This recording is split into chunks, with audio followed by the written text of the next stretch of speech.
Dikala Rasulullah mengatur posisi peperangan, si pemuda tersebut memakan 3 butir anak kurma dan dia ngomong sendiri, kalau aku habiskan 3 butir anak kurma ini kelamaan untuk masuk surganya Allah. Lalu si pemuda tersebut membuangkan 3 butir anak kurma.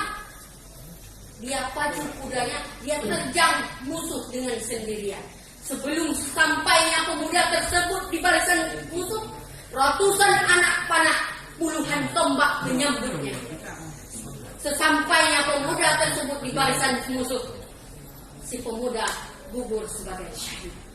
Jadi dalam uraian tersebut dari pasal Rasulullah di kala itu mengajari kita bukan untuk berani mati, tapi untuk mengejar mati. Karena dalam hadis Nabi,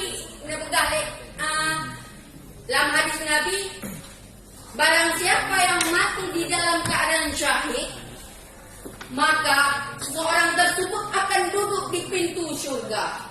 Dia boleh memanggil 70 anggota keluarganya.